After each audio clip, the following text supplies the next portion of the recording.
So, what if everything you ever learned, everything you thought was true, just wasn't? What if you had to scrap it all and start over from absolute zero with just one single undeniable thought? Well, that is exactly the incredible task René Descartes set for himself back in the 17th century. We're going to walk through his grand design to literally tear down the entire house of knowledge just so he could rebuild it on a foundation of pure, unshakable reason. And this quote right here, it just perfectly captures his crisis. I mean, this wasn't some guy who skipped school. He had just finished his education at one of the best schools in all of Europe, learning basically everything there was to know.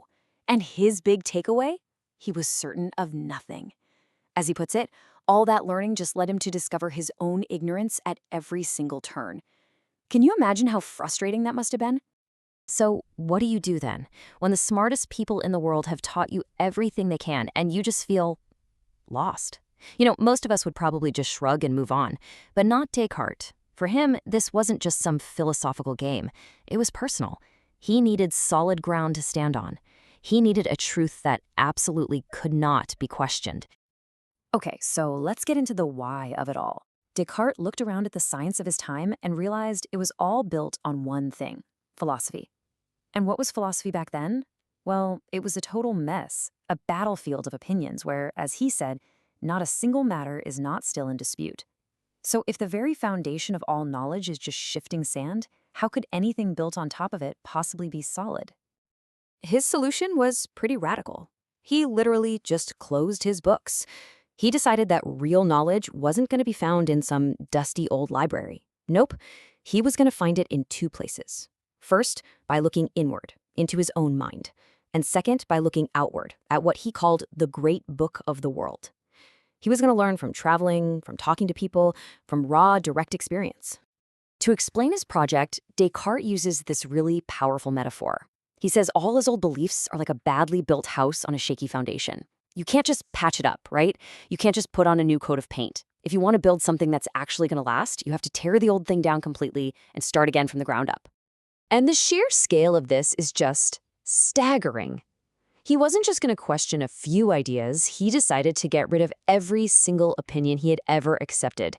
Everything from his childhood, from his teachers, from society, gone. This was a total mental reboot. Of course, you can't just live on a construction site, right? While he's demolishing his entire belief system in his head, he still has to, live in the world. So he sets up what he calls a provisory code of morals. Basically, a temporary shelter, a simple set of rules to get by. Obey local laws, be decisive in your actions, and focus on what you can actually control. It was just enough to keep him grounded while he was building his new palace of reason. All right, so before you start laying bricks, you need a blueprint. You need a method.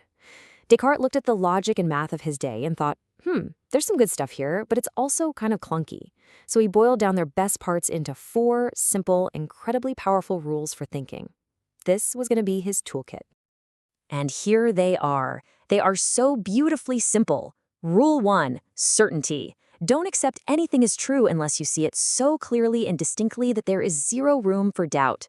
Rule 2, division. Break every problem down into smaller, bite-sized pieces. Rule 3, order. Start with the easiest, simplest stuff and slowly work your way up to the more complex. And finally, Rule 4, completion.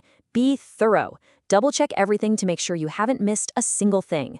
This simple 4-step process is the engine for his entire philosophy. Okay, so he's got his toolkit. Now begins the most famous part of his entire journey, the search for that one, single, unshakable truth. And to find it, he's going to weaponize his first rule. He is going to systematically doubt everything he possibly can. And so it begins. He decides that if there is even the tiniest reason to doubt something, he's just going to treat it as completely false. This isn't just, I'm not so sure. This is methodical, hardcore doubt. First on the chopping block, his senses. I mean, think about it. Our senses fool us all the time, right? A stick in water looks bent. Things far away look small. If they can trick us sometimes, how do we know they aren't tricking us all the time? So, poof. Everything he sees, hears, and touches, he considers it all false. Next up, reason itself. He points out that people make mistakes in reasoning all the time, even with simple math problems. So if it's possible to make a mistake, how can he be sure that any of his own past arguments were correct? He can't. So all of that gets tossed out too. And here's the final mind-bending move. He thinks about his dreams. When you're dreaming, it feels completely real. The thoughts, the feelings, they're the same as when you're awake.